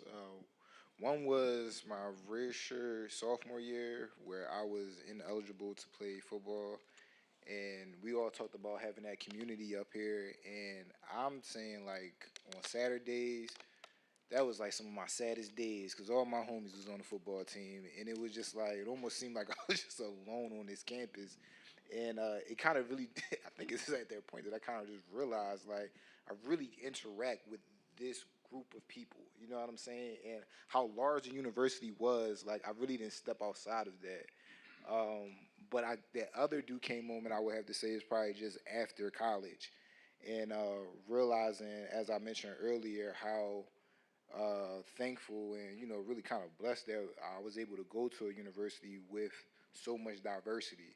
Because we could talk about it all day, you know, as far as black people and, you know, support black businesses and whatnot and, you know, get behind this and that.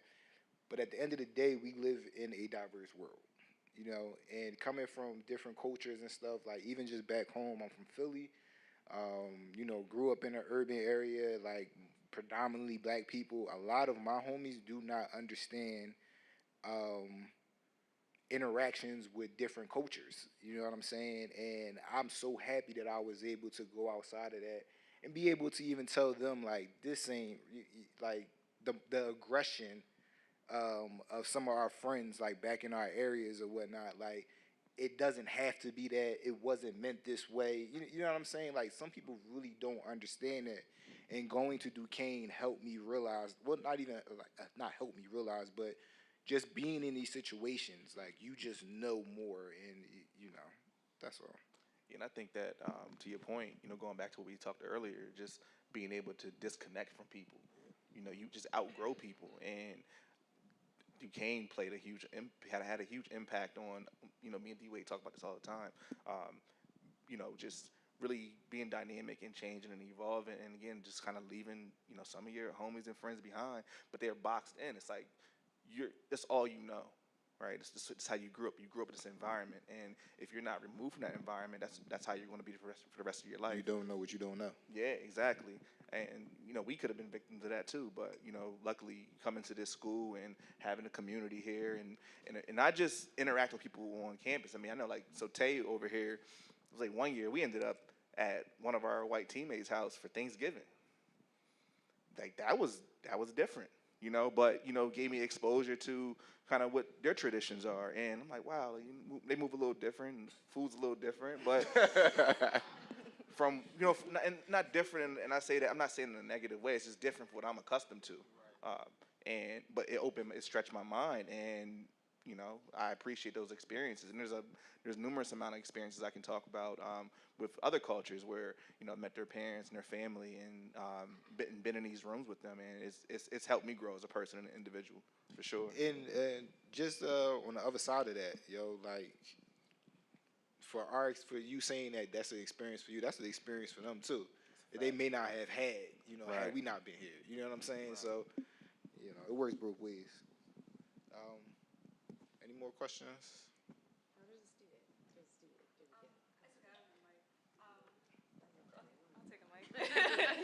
So, like, how do you guys, like, I know, Wade, you touched on it, Char, you touched on it a bit too, like, how do you guys remain authentic to yourselves when trying to navigate these uncomfortable spaces? Like, you guys have mentioned, like, I go into a space knowing I need to keep my head high because I am entering an uncomfortable space. So, you mentioned all these tactics that you have to navigate, being uncomfortable, but how do you remain true to yourself? Like, what do you bring into the workplace or just life in general that makes, that life is still yours, like the space is still yours, that you still own it, that you are still there, that you are still present in the work that you're doing. Your preparation is your validation. Right. It's like, you know what I mean? Like, when I do a DJ set, I didn't just make that on the spot. Sometimes I can, but if I want to do a good job, like if it's a bigger stage and I want to do a good job, my preparation is my validation. I know exactly what my output's going to be depending on how good I practice. I mean, we talked about it in football all the time. We would never say championship on 3. We would say week 1, week 2, week 3. You don't stop, because if you win each one of them games, you're undefeated and you are naturally a champion. So you can't, you know what I'm saying? Y'all smart, y'all in college. If you use your brains, you know what I'm saying? Like, now think about it. Like, y'all got so many resources. You got 12 plus years of education, you know what I'm saying? Like, use all that stuff and talk yourself up. I just heard someone the other day say, like, they have a I can poster in their wall, like, just to remind themselves before they step outside. It could be very small. Like, some cultures in football, we got a sign, we smack. We got to remind ourselves and then walk out with that and just believe ourselves. Like, I think one of the most helpful things for me, and this was after college when I did this, and I wish I'd have done it earlier on, but establishing a core set of values that you live by. I didn't do that early on. No one talked to me about that. And I don't know what that's going to be for you, but I think we're all going to kind of stray off to the right or left, but you need something that's going to bring you back to the center and and I think once you're centered and step into these places, you're confident, you can move a little different, you have your head held high, and you know your value. You recognize that, and no one can take that from you. And if they don't recognize that, you also have the courage to step away from those situations because, you know what, I don't need to be here. My value can go elsewhere. So I think that's important. So I would definitely encourage everyone, if you haven't done this, establish a unique set of values that can always keep you centered and on point. Yeah, I think when we talked about boundaries earlier, I guess my boundaries are my values. If something is no longer benefiting you in that workspace, it's okay to move on. If you're not appreciated in that workspace, it's okay to move on. I started in West Virginia in news the year Trump was elected. It didn't benefit me too long, but you have to look yourself in the mirror and, do your job, engage with people, deliver, whatever product you're delivering, and know your worth. That wasn't where I was going to stay, and I knew that every day that I went to the job. So knowing your value is so important. I think you said set your price and don't underestimate it. It may not be your salary. For us who work in corporate America, it may not be your salary price, but it's know your worth and don't ever negotiate on that. Never ever negotiate on that. I mean, West Virginia was a trying time, but I knew that was not the end point, and I never allowed anyone to talk to me as if it was the end point. When I would talk to people, even when I left and I was unemployed, I was like, yeah, I was just reporting, and I'm going to be reporting again, and, because I'm really good, and you got to hype yourself up, know your value and just pour into yourself. And just to add to that really quickly, with values, make sure to reassess them. So I'm at a stage in my life where I'm reassessing my values. I don't know that where I was 5 years ago when I first started working in the government aligns to where I am now. And understanding that you'll grow through that, and you do need to reassess. And it's okay to do that. It won't always be the same depending on where you are in life. And just to go back to being authentic, you only get one life to live. You only get one set of years that is predetermined by whoever you believe in, and when it's time to go back home, it's time to go back home. You can only be yourself. At the end of the day, people are either going to love you or they're going to hate you. You can't do anything about that. You can only live your truth and be who you're going to be, and you can't compromise on that. You can't go into spaces thinking, I need to be this version of myself today, or I need to be this version of myself tomorrow, or whatever. You are who you are, and that's how you have to stand. Me, I'm 10 out of 10 recommended. Okay, I'm gonna let y'all know. It's never gonna be a point in time where you're gonna get another version of me. This is who I am, face forward. And I'm always going to own that, and that's all you can do. You can be like, you got to just be confident in who you are. You have to know who you are. Write affirmations if you need to. Big up yourself, girl. 10 out of 10. Okay, 10 out of 10 reviewed. Okay, I know. look me up on Yelp. When she said that, I was like, I like your answer too, I Smoot. was like, okay.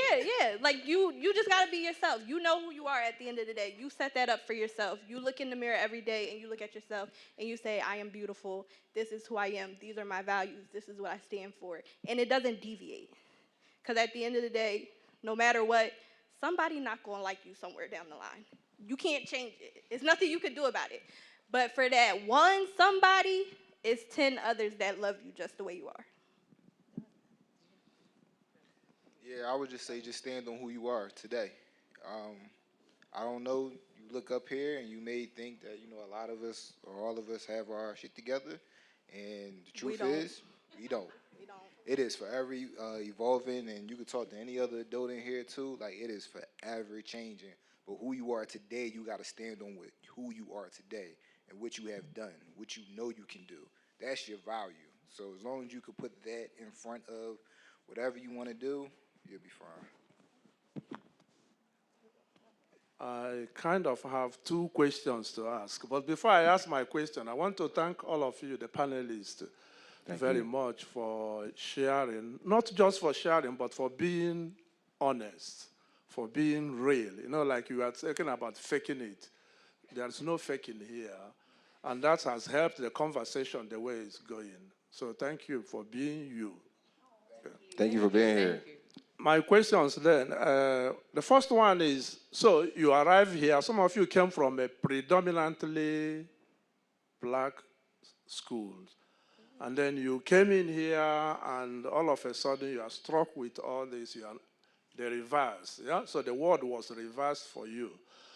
I was wondering, in that situation, how did it impact your relationship with some other minorities in the group? So if, I don't know, you were at different stages, in different years here. Like the Asians, who are not only minority, but also from a different country altogether.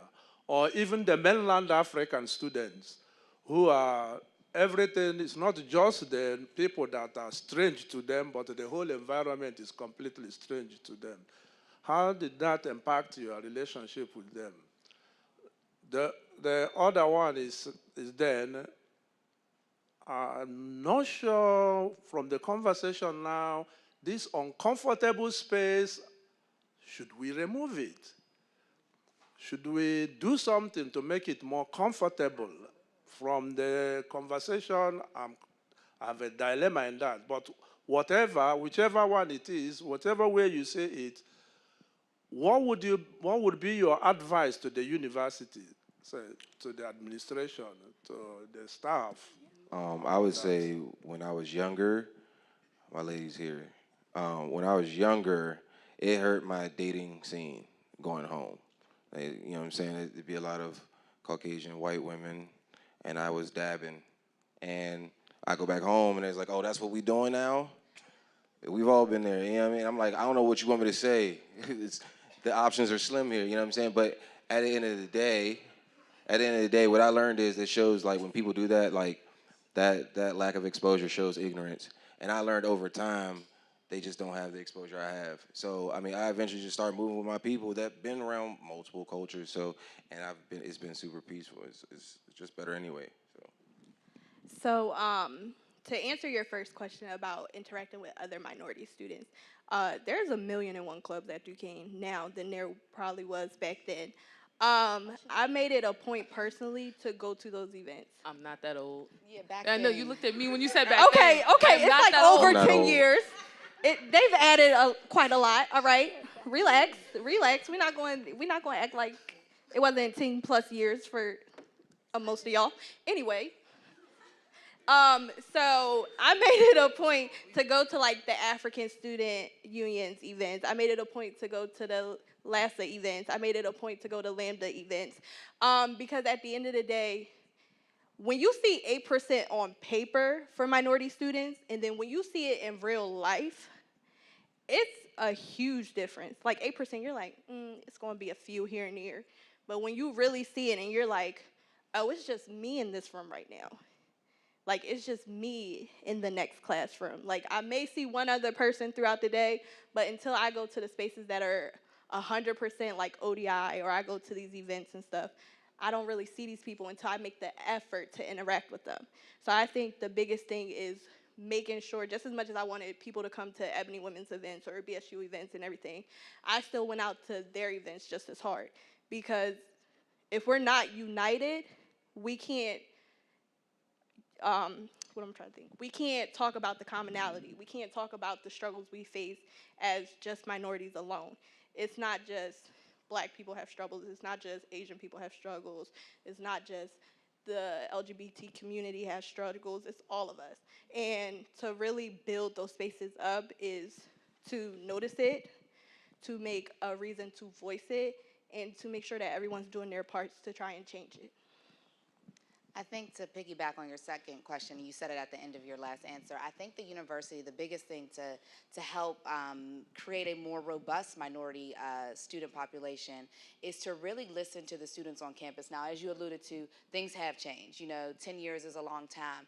And we want to, as alumni, when we come back, see that change. If we haven't been on campus in 10 years, we should be seeing different things happening and different things popping up. We should see more organizations, as you alluded to, too. We should be more inclusive every single year that alumni come back. There should be more inclusion on campus. There should be more diversity. We should see those numbers going up, especially as alumni. That's what we want to see, because our whole goal of being students here and making sure that we go out into the workforce and open the door is we want to see that reflected in our campus as well, is that we are opening the door to more minority students. So I think the biggest thing with Duquesne, like we said, it has helped us all grow, but as alumni, as current students, I think it's our job as well as administration's job is to make sure that we are reaching out and making sure that we make this campus look like what we want it to look like. So I think that's really important. Like, we have to really do the work of going out and recruiting minority students, not just minority athletes, but minority students, because that's what's important. If that's what we want to see, we got to make it happen.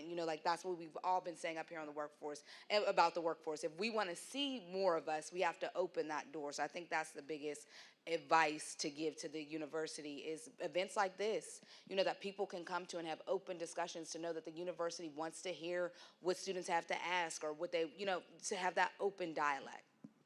I would even go as far as just a quick tidbit there. I think even at the leadership space, like, what's that look like? I'm not sure what that looks like today. I don't know what teachers are here, who's kind of overseeing the school and so on and so forth. But I know when I was here, there wasn't much diversity at all. And I think a lot of that leadership, it's kind of trickles down from the leadership down to the students. So I think even at that level, bring in more teachers from different backgrounds and, try to push that, because I think it's going to create a more diverse university and attract more students.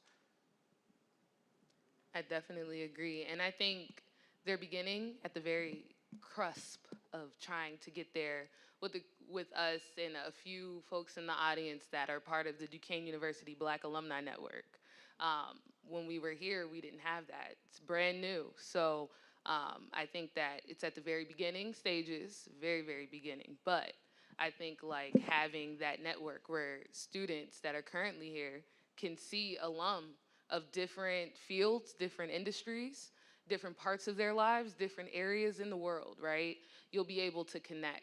And I think that that's one of the areas where Duquesne can do better, is connecting with their Black alumni outside of just like Day of Givings, right? Like connecting truly.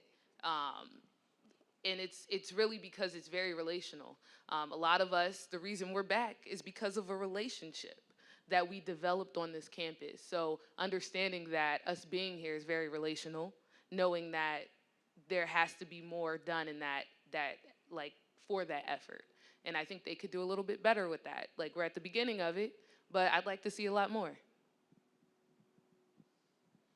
Char, those are fantastic words. You gotta say, do you have? Yes.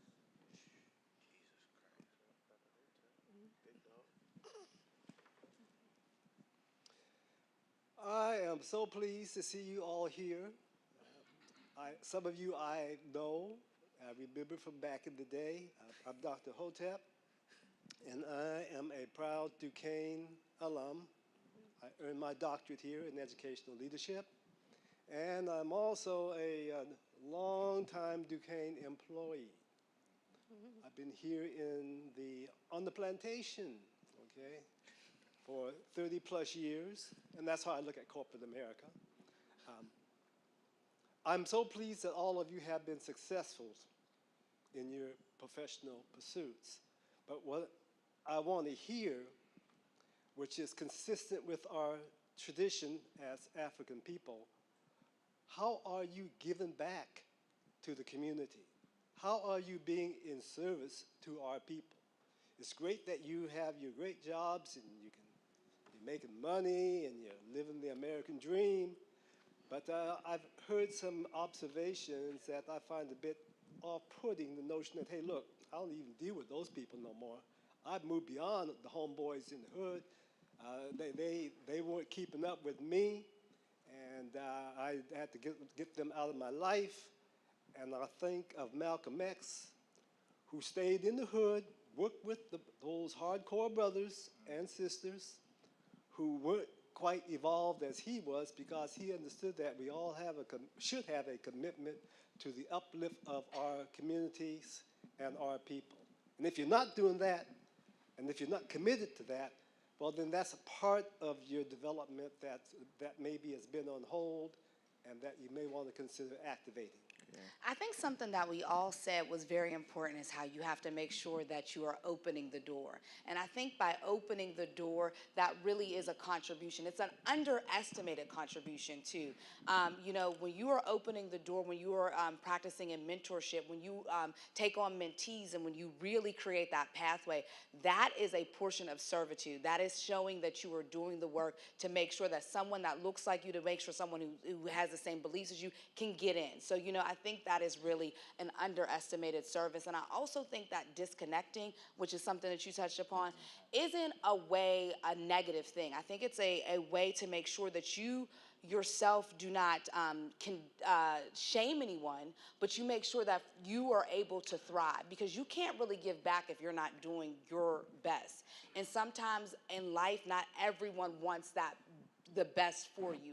They want you to stay on their level. So I do think that that is something that, not to be misconstrued, but, you know, sometimes you have to disconnect in order to grow. And I think it's very important that what we are saying up here is to make sure that you open that door. And that may be your service in this season. And when you get to your next season, you may be able to give in service by, you know, maybe monetarily, or you may be able to give in service by time and community work. But make sure that you value your service in the early stages, that you're opening the door, that you're making sure your voice is heard. I would say in my tribe, my community, speaking for self, I'm a teacher in experience, in a sense of I need to do what I need to do, but I need to do it right and full focus. So when I talk about deletion, I mean that it is not time for you right now. You can exist, you can come back. I mean, I see D Wade every year, I see Tamu, Carter every year.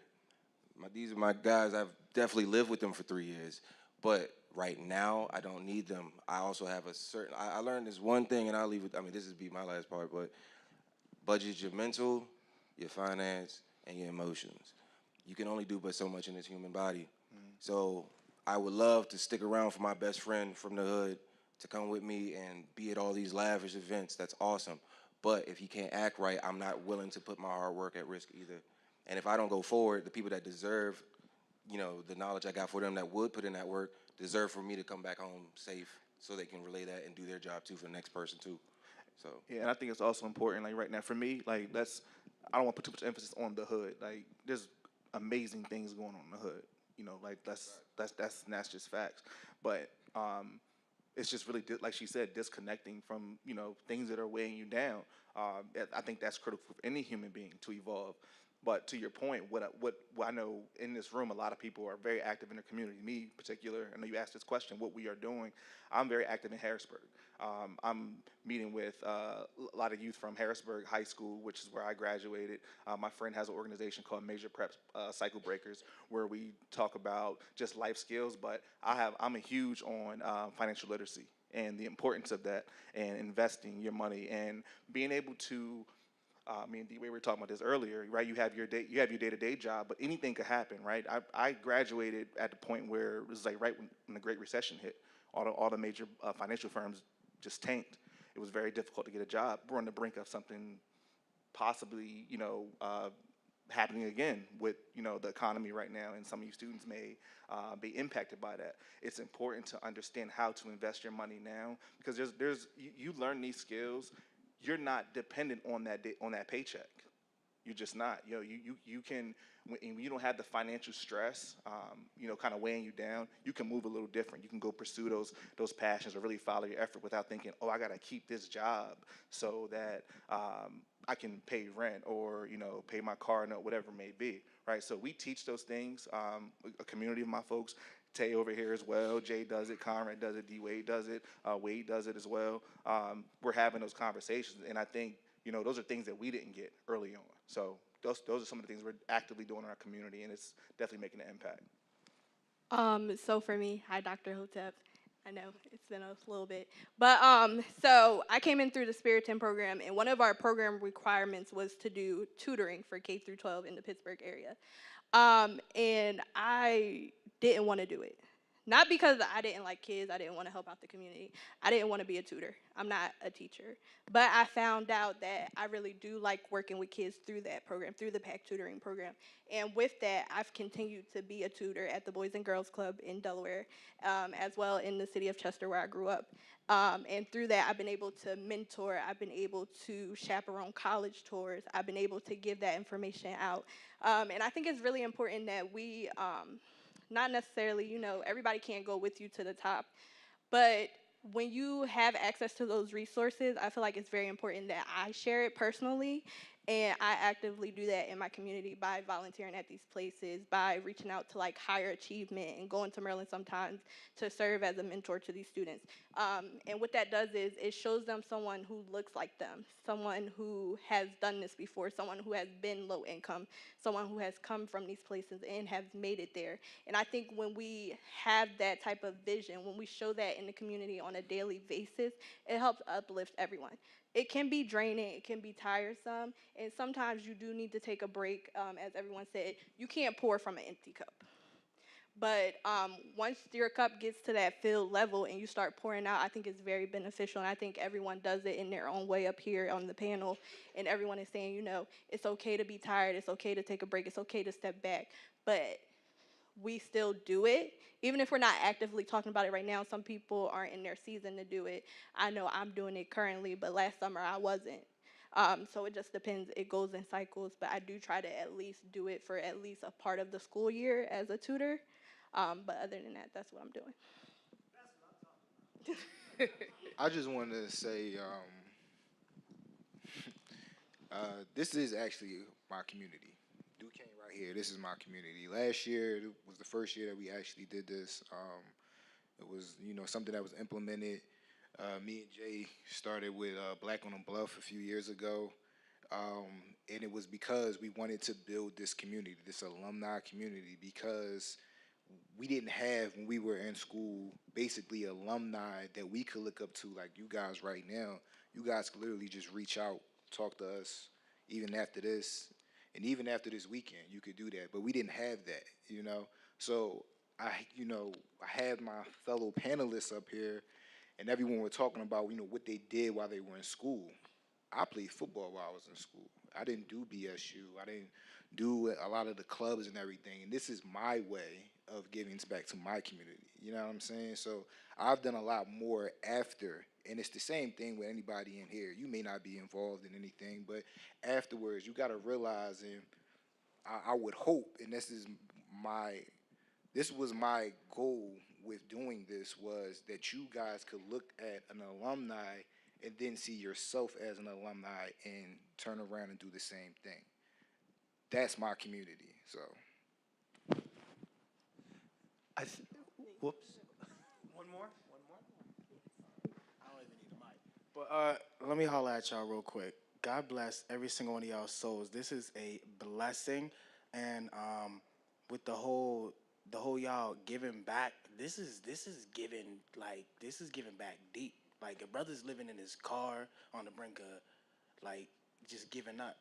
You know, I got to take care of mom's grandma. Don't want to do it, but then I just I realize there's so much more to life, and y'all showing me that, and it's so beautiful that to have y'all as a reassurance and it's telling y'all like y'all stay strong, and I really thank the brother man over there for saying that thing about being open and being uncomfortable with it may be an uncomfortable space talking to somebody of a different nationality because they may be uncomfortable with you approaching them. As a black man, it's really hard to approach young women of any nationality. It could be black, white, and you just trying to rap to them, connect, because in this world, like, we need each other, and it's so beautiful that y'all are like reminding us, the youth, like, yo, all this stuff that y'all was going through, we went through it. We're still going through it, and stay strong. Thank y'all, and one love, much love. Stay blessed, bro. Excellent final word, really, thank you. And thank you all of you panelists for sharing so much. And I hope you'll stay a little bit longer and share some more. I mean, with every go-round, we learn something more, and it's like, I want to know more. So we've got some food over here. If you folks have time, please do stay, and I hope we can do this next year as well and keep the conversation going. Dukes Connect is a way that we can keep it going between the homecomings. So I hope you all get on Dukes Connect. There is a Black Alumni Network group on there. Char had a lot to do with setting that thing up. And y'all need to join. All you have to do, it's a simple click of the button. Once you're on Dukes Connect, you can connect your LinkedIn. It's very, very simple. It's the click of a button, I promise. And it'll connect you right away. Join Duban. We'll connect. I don't have to We'll say anything connect, about it. okay? I mean, I promise I'll add y'all. Yeah, it's all filled out.